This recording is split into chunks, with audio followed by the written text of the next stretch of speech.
The Adventures of Fat Pigeon was a comic I drew that I decided to turn into my second final major project at college. The comic covered different sort of short situations where an oversized pigeon would cause havoc to the people around it without knowing it. I wanted to look really, really dense, sort of looking pigeon. So I thought this would be great to animate with 3D stop motion with my sort of plasticine puppets and handmade sets, like in my first year project. The first stage was the design phase. At the time, I didn't know what the story was going to be, but I knew I needed a pigeon, and the two ideas I had was either to have one of the town pigeons, which are called rock doves, if there's like a pigeon expert watching, or the design of a wood pigeon, which are the fat ones that hang around your garden, and the ones they shoot in the country. After drawing two designs in my sketchbook, I decided to go for the wood pigeon design, because I thought it looked a lot more dense than what a town pigeon would look like. And so then I did some research into pigeon skeletons to find out what's the best way to build the armature. Turns out, apparently a pigeon's feathers weigh more than its skeleton, which is kind of interesting. Also, pigeons are the only birds that can suck water. I found a lot of pigeon facts. Originally, the pigeon was going to be a lot bigger than it was in the animation. In sort of comparison with the characters, so say, well, you know, you get a 6-foot character, the pigeon would be about 10 foot tall. However, that would take a lot of plasticine and a lot of materials to make, and this was a college project, so I wasn't really planning on spending money on it, considering I could get a lot of like plasticine stuff from college for free. So I decided to make it about the same size as like a large dog. It'd still be pretty big for a pigeon, and you could still do the situations. It'd just be a lot easier to make, and obviously everything else would have to be the same sort of size, be down to my 6-inch puppets. The pigeon's armature was made from wood and aluminium armature wire. I don't know how thick it is because we just got it out of this tube that wasn't labelled. And sort of the wooden balls would help form the shape of the head and the body, so it wouldn't be solid plasticine because that'd make it really, really heavy. I originally made 3 replacement heads to allow the pigeon to stick its neck in and out like real pigeons do. However, I only ended up using one when I was animating it because there just wasn't a need for the pigeon to stick its head all the way into its body, and also some of them looked really weird. The human puppets were recycled from 2 main projects. The baker and the man watching the television are reused puppets from Knowing. I just gave them hands and made them new heads with new eyes to make them look a bit fresh, but their bodies do look a bit used and stuff. The businessman was a puppet I made over the summer with a different sort of armature in it, which I never ended up making that project because of other things happening in the summer and I just didn't have enough time. 99% of the animation was either shot against a green screen or a blue screen. Originally I wanted to do sets for it, but because of the pandemic and because I had to all of a sudden work from home instead of going to college and being able to get my hands on materials, that just had to do, really. I decided to use a painted background because I did a project earlier in the year where I used a green screened sort of a 2D thing over a painted background, and it looks really well.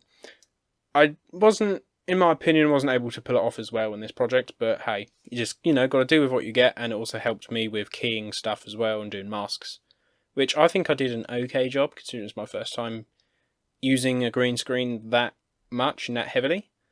But nevertheless, everything you do see, even though the backgrounds are keyed in, everything I made by hand, and it's all a real physical object. The bench and the market stand were made out of a grass seed box I found.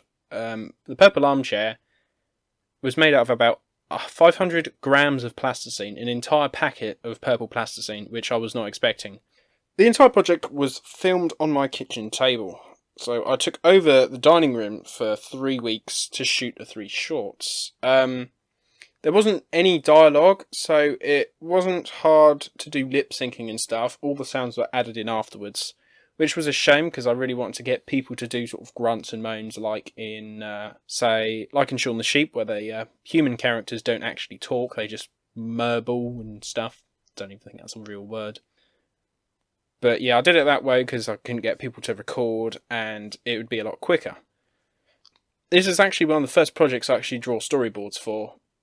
Before, because I knew what I wanted, I didn't draw storyboards, but I actually found out how useful storyboards actually are when shooting the film. It made it so much easier to set up shots and stuff, so definitely need to use storyboards more often.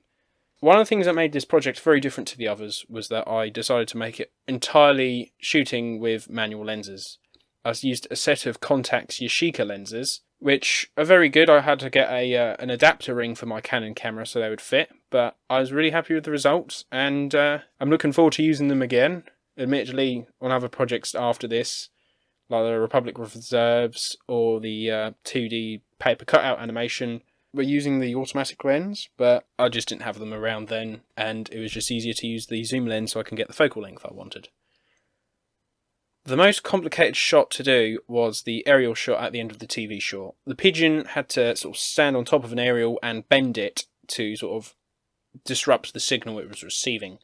So the way I shot this was, the aerial was a lot longer than you could see in the footage. It was rigged to one of my old cymbal stands. For those of you who don't know, I can play the drums.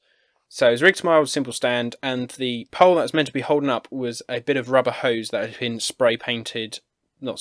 powder coated silver, and that was naturally bent, so that was glued into the bottom of the aluminium that made the aerial, basically. So the pigeon was completely level, and so what I did was, when I was shooting, I just tilted the camera on the side to make it look like it wasn't level, which is how I managed to get out the shot. And when I did the background, I just masked out where you could see it being rigged up to the cymbal stand. The post-production was mainly sorting out the background, really. I did this using Blackmagic's DaVinci Resolve software. It's completely free. There are like 2 features that are not part of the software, that are part of the expensive version, but I've never used these software at all, and it's not one of them like free but really limited thing. It is not. You can do so much on that stuff. Loads of people use it. I decided to do that because I was learning it at the time. I did have access to After Effects and Premiere Pro, and you're probably thinking I'm a bit crazy to not use that, but the intro was made on After Effects, so yeah, it's just really simple motion graphics, really. So this project was a great fun to take my mind off everything going on outside. It also helped me not go insane through boredom. It was originally meant to be deciding what my grade was, but because of the pandemic and because everyone is inside, not everyone had access to kit. So they decided it wouldn't count, but I thought, I've gone this far already, I might as well finish the project. Plus, I enjoy doing this stuff, really. So I decided to carry on with it and make the short films. Thanks so much for watching my projects. If you want to see more, subscribe and click the notifications, because uploads are going to be very random, but it will either be on a Wednesday or a Friday. Animation is very slow, so there will be updates posted as often as I can. Thanks again for watching, everyone, and have a good day.